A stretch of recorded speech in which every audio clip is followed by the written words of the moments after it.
Bien, écoutez, notre politique, premièrement, notre politique de politique internationale est une politique féministe.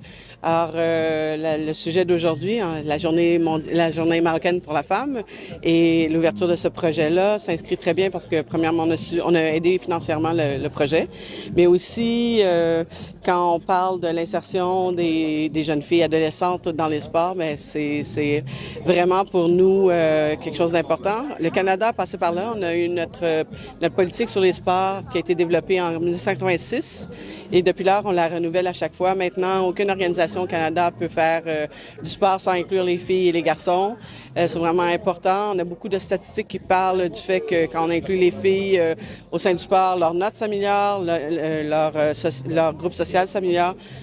Plus tard dans la vie, ils ont accès à de meilleures universités, puis ça fait une différence aussi au niveau de la carrière. Certainement, parce qu'on a des gros échéanciers qui s'en viennent. Bon, vous avez la CAF l'année prochaine, mais nous, on a la Coupe du Monde en 2025, et puis vous, 2030. Alors, je pense qu'il y a une effervescence ici au Maroc qui est flagrante, et puis c'est un air d'aller pour tout le Maroc. Et puis, on voit qu'il y a beaucoup de pourparlers, beaucoup d'échanges, et puis je pense que, est-ce que c'est la coopération conventionnelle? Je ne sais pas, mais c'est sûr qu'il va y avoir beaucoup d'échanges, beaucoup de partenariats, puis beaucoup de dialogue sur les sujets. Oui. Ben, écoutez, depuis mes premières années ici, entre 2011 et 2016, et puis maintenant depuis un an, j'ai tout le temps été super étonnée, pas étonnée, éblouie par la force des femmes. J'avais rencontré des gens de la FEM, j'ai rencontré des chefs d'entreprise, bien entendu des femmes, leaders du mouvement féministe.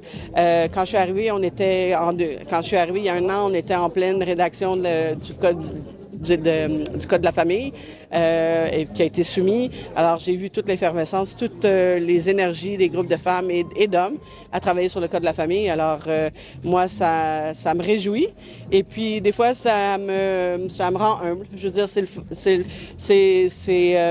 c'est bien de voir toutes ces femmes se réunir puis se battre au jour le jour pour améliorer leur sort puis améliorer le sort de leur famille et de leur communauté. L'Australie, comme le Maroc, soutient très fortement l'implication des jeunes gens à travers le sport, dans le développement économique. Alors, pour ça qu'on est partenaire avec Thibaut Africa depuis longtemps, depuis que nous sommes ici, depuis 4 ans. On a fait de très, très jolies collaborations avec la Football Federation australienne, l'homologue de la Fédération marocaine royale de foot. Et on a reçu justement ici une délégation. Les délégations ont joué avec les jeunes gens et surtout les jeunes filles de Thibaut.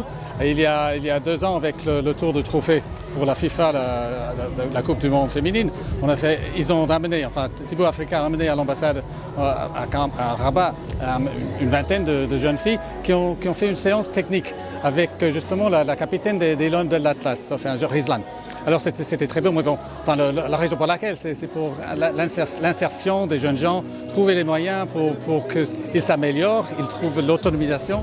Et aujourd'hui, par exemple, c'est l'innovation. Et l'Australie travaille là-dessus aussi. On est tous dans la même voie d'apprentissage. Oui, tout à fait, oui. Alors justement, dans le domaine de la culture, on essaie justement de trouver ces liens, tisser les liens plus profonds entre peuple à peuple et trouver des partenaires comme je viens d'évoquer, Thibaut Africa. Mais il y en a plein. On a justement la Fédération royale marocaine de foot a reçu son homologue d'Australie. On a reçu ici de belles expositions des Premières Nations, un photographe et des artistes. Alors on essaie de trouver les liens dans tous les domaines. La grande annonce, c'est dans le domaine des énergies renouvelables. On veut être, les deux pays, l'Australie et le Maroc, nous avons des ambitions, des vocations à être des superpuissances dans les énergies renouvelables.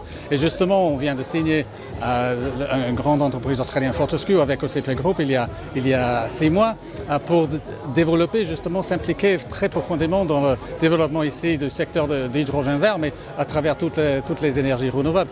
Mais ça c'est la grande annonce. Et c'est le secret, c'est le Maroc, hein.